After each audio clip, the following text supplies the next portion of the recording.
విడుదల చేసినటువంటి రెండో విడత లిస్టులో పెదకూరపాడు నియోజకవర్గ టీడీపీ అభ్యర్థిగా భాష్యం ప్రవీణ్కి అవకాశం కల్పించడం జరిగింది. ప్రస్తుతం దానిపైన ఏ విధంగా ఉన్నారనేది భాష్యం ప్రవీణ్ గారి మాటల్లోనే విందాం. సార్ చెప్పండి, అనేక మంది కాంపిటీషన్ ఉన్నారు. పెదకూరపాడులో సీనియర్లకి ఉన్నటువంటి పరిస్థితుల్లో కూడా భాష్యం ప్రవీణ్కి టికెట్ ఇవ్వడం ఏ విధంగా చూడొచ్చు?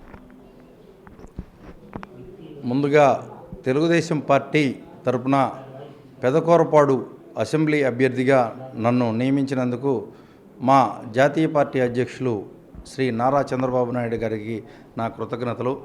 అట్లానే నాకు ఎప్పుడూ నా మీద నమ్మకం ఉంచి నన్ను వెన్నంటి సపోర్ట్ చేసి ముందుకు నడిపించిన శ్రీ నారా లోకేష్ గారికి, మా యువ నాయకుడు నారా లోకేష్ గారికి నా కృతజ్ఞతలు.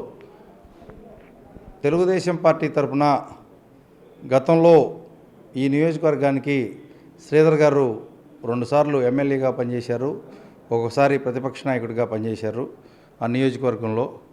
ఆయన సహకారంతో మేము అందరి నాయకుల్ని, తెలుగుదేశం పార్టీ నాయకుల్ని, కార్యకర్తలను, ప్రజలను కలుపుకొని ముందుకెళ్తామని తెలియజేసుకుంటున్నాను ఈ సందర్భంగా. Thank you. సార్, మాది చోటా న్యూస్ అని కూడా ఉంటుంది. దాంట్లో భాష్యం ప్రవీణ్కి టికెట్ అనగానే వేల మంది వ్యూస్ తక్కువ టైంలోనే, ఎందుకంత క్రేజ్ అనుకోవచ్చు? నియోజకవర్గానికి నేను గత కొన్ని రోజులుగా వెళ్తున్న సందర్భంలో కూడా విపరీతమైన రెస్పాన్స్ ప్రజల నుంచి రావడం జరిగింది. ముందుగా ఆ పెదకూరపాడు ప్రజలకు నేను కృతజ్ఞతలు తెలియజేసుకుంటున్నాను.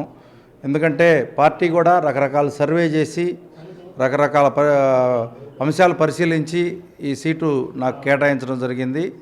వాళ్ళు సర్వే చేసిన సందర్భంలో ప్రజలు కూడా నాకు సపోర్ట్గా ఉండాలని అనుకుంటున్నాను. అందువల్లే నాకు ఇచ్చారు, పార్టీ నాకు అవకాశం ఇచ్చిందని అనుకుంటున్నాను. ముందుగా ఆ సపోర్ట్లు చేసిన ప్రజలందరికీ కూడా నా యొక్క కృతజ్ఞతలు తెలియజేసుకుంటున్నాను. వారి యొక్క రుణాన్ని రాబోయే రోజుల్లో నన్ను అసెంబ్లీ అభ్యర్థిగా గెలిపిస్తారు. గెలిపించిన తర్వాత వారి యొక్క రుణాన్ని తీర్చుకోవడం కోసం నేను నియోజకవర్గంలో విస్తృతంగా డెవలప్మెంట్ కార్యక్రమాలు చేపట్టి వారి రుణం తీర్చుకుంటానని తెలియజేస్తున్నాను. ప్రధానంగా మామ అల్లుళ్ళ పోరు అనేది ఉండబోతుందనే విధంగా కూడా ప్రచారం జరుగుతుంది. ఎట్లా ఉండబోతుంది సినారియో? అదేం లేదండి, చుట్టరకాలు వేరు, రాజకీయాలు వేరు.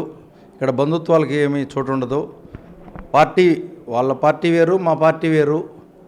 మా పార్టీ విధానంలో మేము పోరాడుతూ మేము గెలుపు కోసం కృషి చేస్తాము. మా నాయకుల్ని, మా కార్యకర్తల్ని గత 5 సంవత్సరాలుగా వారు ఇబ్బంది పెట్టిన సందర్భాలు ఉన్నాయి. వారందరికీ న్యాయం జరిగేలాగా రాబోయే రోజుల్లో నేను చేస్తానని తెలియజేస్తున్నాను. కొంత అసంతృప్తులు ఉన్నారు, శ్రీధర్ బాబుకు రాలేదని. వాళ్ళందరినీ ఎప్పుడు కొంత కోఆర్డినేషన్ మీటింగ్ జరిగే అవకాశం ఉంది, వాళ్ళందరినీ కూడా కలుపుకొని ముందుకు వెళ్తారు? అటువంటిది ఏం లేదండి. జనరల్గా ఆయన ప్రస్తుతం ఇన్ఛార్జిగా ఉన్నారు కాబట్టి సీటు ఆయనకి రాలేదని కొంతమంది బాధపడవచ్చు. బట్ వారు కూడా పార్టీ నిర్ణయాన్ని స్వాగతిస్తూ వారు కూడా నన్ను ఆహ్వానించే పరిస్థితుల్లో ఉన్నారు.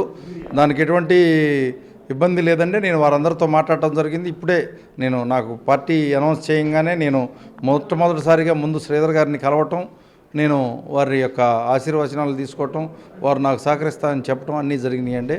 ఎటువంటి ఇబ్బంది లేకుండా అందరిని కలుపుకుపోయి చేయడానికి మేము చూస్తామండి.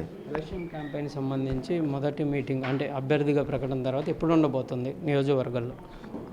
నేను రేపు ఉదయాన్నే వైకుంఠపురంలో మొట్టమొదటి మీటింగు పెడదాం అనుకుంటున్నాను. ఇప్పుడు పార్టీ నాయకులతో, కార్యకర్తలతో అందరితో చర్చించి నిర్ణయం తీసుకుంటాము. ఆ విషయాన్ని మళ్ళీ తర్వాత మీకు తెలియజేస్తామండి. ఫైనల్గా టీవీ వేదికగా నియోజకవర్గ ప్రజల్ని మీరు ఏం కోరుతున్నారు? నియోజకవర్గ ప్రజలందరినీ కోరేది ఒకటేనండి, అవినీతి పాలనకు అంతం పాడి తెలుగుదేశం పార్టీని సైకిల్ గుర్తుతో నన్ను గెలిపించాలని కోరుకుంటున్నాను. Thank you very much. ఇది భాష్యం ప్రవీణ్ చెప్తున్నటువంటి పరిస్థితి ఉంది. ప్రజలందరూ కూడా తమ వైపు ఉన్నారనే విధంగా అవినీతి పాలనకి అంతం పలికి కొత్త తరానికి అవకాశం ఇవ్వాలి అనే విధంగా కూడా కోరుతున్నటువంటి పరిస్థితి ఉంది. కెమెరామ్యాన్ సిద్ధుతో సాయి శంకర్, గుంటూరు నుంచి.